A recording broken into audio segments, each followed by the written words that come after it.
Noite sem igual, lua cheia, uivos no quintal, verdade meia sem um final, terra e sal, terra e sal.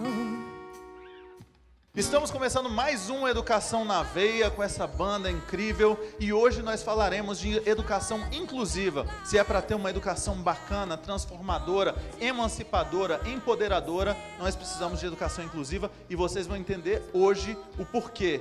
Quando a gente está falando de educação inclusiva, a gente está falando do que exatamente? Vamos começar com a Cláudia então, por favor.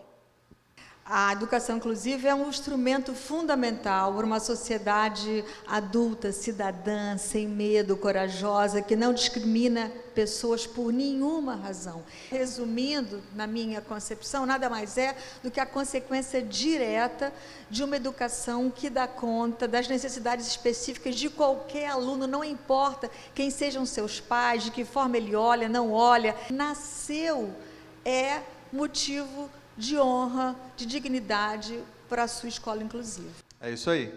Doug, será que quando a gente fala em educação inclusiva, a gente na verdade está falando de uma inclusão muito maior do que as pessoas imaginam inicialmente? O que você acha? Quando a gente pensa em inclusão, a gente pensa em todo mundo, nas pessoas que têm uma deficiência, um transtorno, uma síndrome. Então, quando a gente fala de inclusão, a gente fala para todo mundo.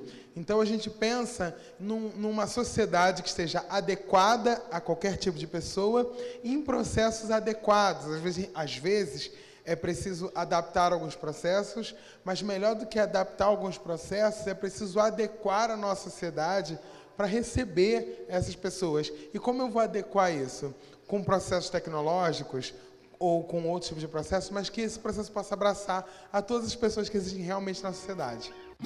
Qual é o seu lugar? Qual é o seu lugar? Qual é o seu lugar? Qual é o seu lugar? E pra onde vai o seu olhar? Transformar pra alinhar.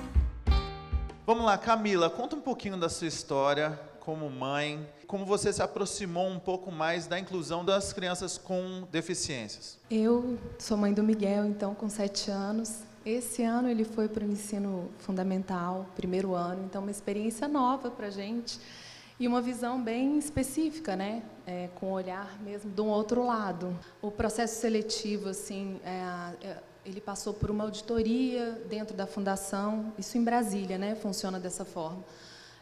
Onde ele foi encaminhado para uma turma reduzida, são 15 crianças, sendo que 3 delas podem ter necessidades especiais. Na turma dele tem 3 crianças com essa condição. Ainda existe uma lacuna, assim, nesse conhecer essa criança previamente, para que ele chegue, os professores, as pessoas que vão lidar com ele, tenham um mínimo de entendimento de qual é a necessidade daquela criança. Porque a gente está falando de uma síndrome rara, no caso dele, que chama Coffin-Lowry. Quando efetivamente começaram as aulas, a minha sensação e depois a constatação é que a professora de classe, quem convive com ele, a monitora, ninguém sabia nada da história. Nós não fomos apresentados assim, então começa já, imagina, primeiro dia de aula, primeiro ano, 15 crianças, 3 crianças trazendo demandas muito específicas e 15 crianças de 7, 6, imagina.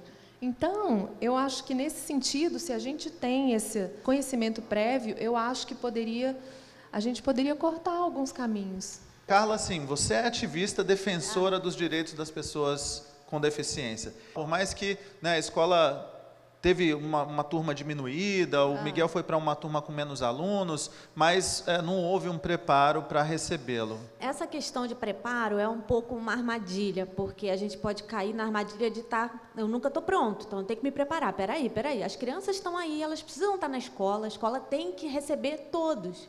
E é uma ilusão esse preparo, porque o ser humano, ele é diverso um do outro, não existe uma pessoa, independente de ter deficiência ou não, não existem duas pessoas iguais que aprendem da mesma forma. Sim, a gente tem que investir em treinamento, né? Com todo o corpo da escola, deve estar se atualizando e tudo mais, mas sem cair nessa ilusão do preparo eterno, porque as crianças estão aí, elas têm que estar na escola, e fazer com que um grupo heterogêneo de pessoas, reconhecer que esse grupo heterogêneo de pessoas aprende de forma heterogênea. Qual é o seu lugar? Qual é o seu lugar? Qual é o seu lugar? Qual é o seu lugar? Pra onde vai o seu olhar? Transformar pra alinhar e escavar. Transformar.